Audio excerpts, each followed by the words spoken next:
Leadership should understand the law of averages. One of the most important studies to study is the law of averages. And the reason is because everybody's affected by it. This side of the world, the other side of the world. Business is affected by it, social, personal, people, religious, doesn't matter what it is. We're all affected by the law of averages. The church is affected by it. The office is affected by it. The community is affected by it. The state's affected by it. The families, everybody's affected by the law of averages. So it's a good one to understand how it works, what's going on, so you're not disappointed and tipped over and upset.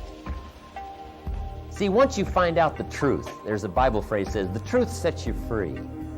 And it sets you free from animosity. It sets you free from being tipped over and bent out of shape. You just have to understand how it is. People used to cut me off on the freeway. I would go absolutely bonkers. I'm now chasing them down the freeway. See, I learned not to do that, right? Because some things are just frustration. They accomplish nothing. It's like saying liars shouldn't lie. Now, see, that's called idle conversation. Right? There's no use even talking about that. Because, see, liars are going to lie. You can say they shouldn't, but that won't help. Okay? Liars lie. Cheaters cheat. Thieves steal. And you can say they shouldn't, but that's called idle conversation. Understand how it is. Right? Some things it's just like it is. Once you understand that that's how it is, see, now that takes you off the hook from being bent out of shape, disappointed, frustrated, angry, you don't understand, you're all confused. See, once you know, then it just takes away all the confusion and the misunderstanding and the misreading. Now when somebody cuts you off on the freeway, see, you learn to handle that better. You tell them they shouldn't, see, that won't help, right? Because they're always going to do that. You know, if those people who cut you off on the freeway really tip you over, then you're going to be tipped over the rest of your life. Because those people are always going to do that. They're known as cutter offers on the freeway. I mean, that's what they are.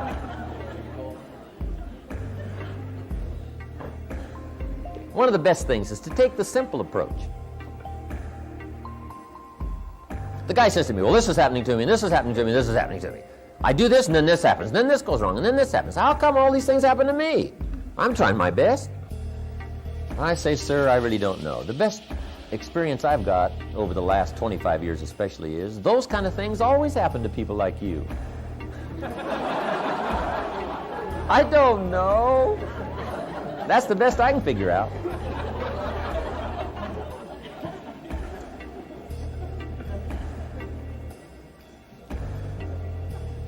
What you've got to consider is, if you wish for it to change, you must consider that perhaps you should change. See, if this is happening to me, maybe it's because it's the person I am. Now, some things are accidents, I understand that. But some things are attracted. You've just got to make sure that it wasn't just accident, that maybe you're becoming that kind of cynical person. Maybe unhappiness is attracting unhappiness. Maybe overdue sadness is attracting sadness, right? Maybe confusion attracts confusion. And it's true, whatever we are attracts, so we must take a look and see where we are. But the law of averages is unique. And of course, the best place to study all the laws is in the Bible. Here's what the law of averages says. If you do something often enough,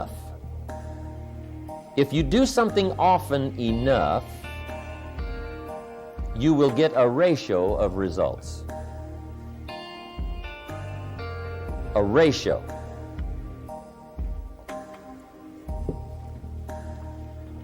And that's one of the key words in leadership to remember. Everything has ratios.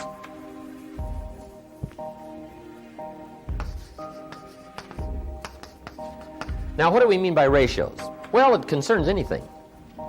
Let's say you just joined a new company and you're out selling some new product.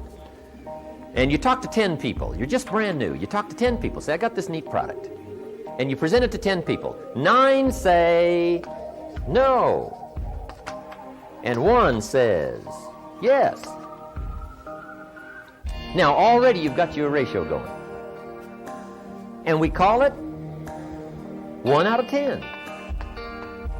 That's fairly simple, right? No matter what you do, if you do it continuously for a while, you'll get a ratio, some kind of ratio. In baseball, what do we call it? Batting average. See, if somebody's pitching, you're up there swinging, sure enough. Now, even if you're an amateur, if you keep swinging, you'll get one, right? The ball will hit your bat. I mean, right? You just get in the way. You know, you just do it often enough. But a ratio starts to develop, right? Now, here's an interesting question about the ratio. Who will this ratio work for? See, anybody can get a ratio started. That's a key word. Anyone can work on this ratio. Now, you might say, well, if you're getting started and 9 say no and 1 says yes, right, you're not doing that well. Well, see, at first you don't worry about doing well. At first you get a ratio going so that you can look at it and analyze it and see what's happening. That's why it's very important in sales we teach. Talk to lots of people every day, and at the end of the day, jot down your progress. This is why your journal is so important. At the end of the day, make a list of your progress. Here's what I did and here's what happened.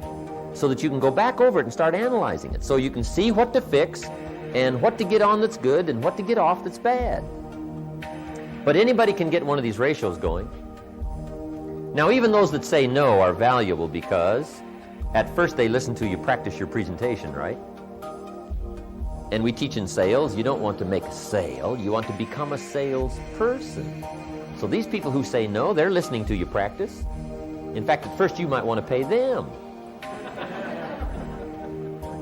Say, here's $5, just listen to my presentation. I'm not that good at it yet. You know, whatever, right?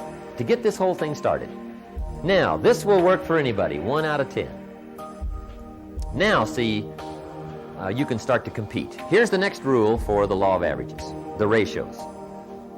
Once a ratio starts, it tends to continue.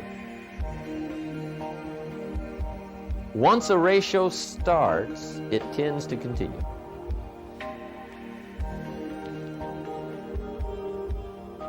If you're just getting started, you talk to 10, 9 say no, 1 says yes. Here's what's exciting.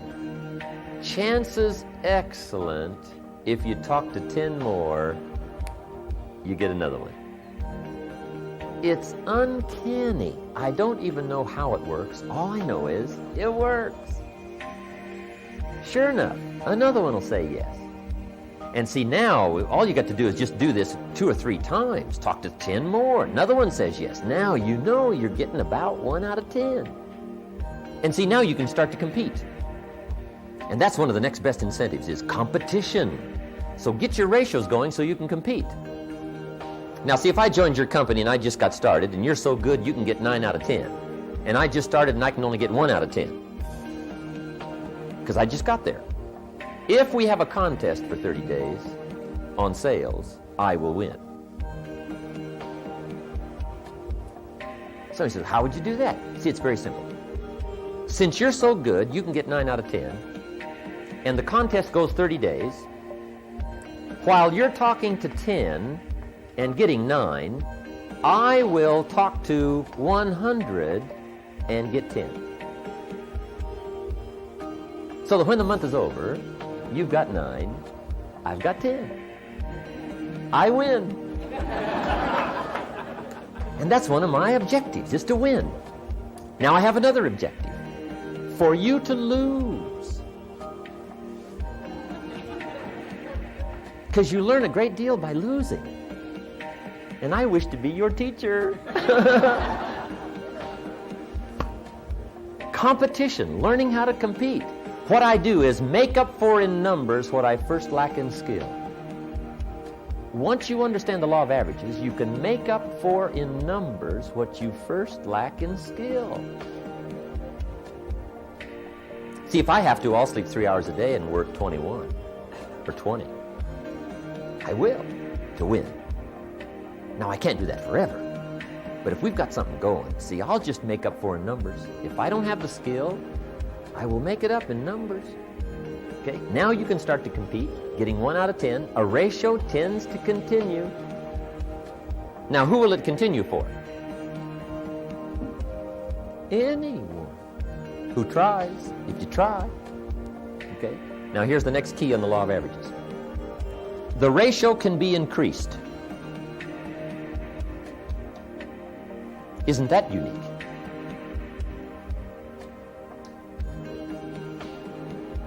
You talk to 10, get one. Talk to 10 more, get one. Talk to 10 more, you get another one. Talk to 10 more, you get two. Why is that? Why would about the fourth time you talk to 10, you get two instead of one? You're getting better. Key question. Who can get better? Anyone who tries. See, that's exciting. Now, could you stay and work hard enough to get this ratio up to 3 or 4 out of 10? Is that possible? For who? Anyone. Could you stay long enough to be a pro, get 6, 7 out of 10? Is that possible? For who? Anyone. What's exciting to know is that capacity meeting opportunity can yield the most incredible results. And you have all the capacity that's necessary, and you're surrounded by opportunity. I mean, you lack nothing from where you sit to create enterprise and wealth and fortune, lifestyle, all the uniqueness you want. Being surrounded by opportunity and having unlimited capacity. I mean, what else would you ask for?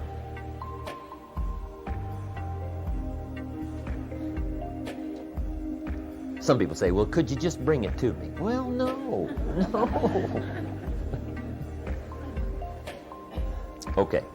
Now, there's a Bible story that teaches the law of averages. It's an interesting story called the parable of the sower. The parable of the sower, the story of the sower. And if you haven't read it for a while, it's an interesting, very interesting story to read. It's a great illustration of the law of averages, the parable of the sower. The sower in the ancient days was the guy that planted the crops. They called him the sower, right? They got the ground ready. I don't know just how they all got it all ready, right? But they got the ground ready. And this guy called the sower was the planter of the crops. And he would take a bag of seed, walk across the field, and he would, right, sow the seed and plant the crops. They called him the sower. Now, the story of the sower is a typical story of life and people and results and what you can expect, right? And then you let the obvious be your best teacher. Now, when you read the story of the sower, you'll come up with some interesting points. First, the sower was a wise man. And when you read the whole story, you'll come to the conclusion the sower was a wise man, which is a high advantage. Right? You don't want to send a dummy out to plant. Right? We will all starve come fall. Next point of the story was the sower had excellent seed. Excellent seed. Story says he had the best. He didn't settle for something cheap and second best. Third point of the story, he was highly ambitious. And when you read the whole story, you'll come to the conclusion this man was ambitious, which is an admirable quality. Ambition. And then he went to work. The guy says, oh, I knew there was a hitch in there somewhere. That's where it is, probably, right? The guy goes to work. Now, the story with the sower, with the excellent seed, highly ambitious, opportunity all around him, he has the capacity, he's got the seed, everything's ready, and he starts out to sow, to get some results. Now, it's an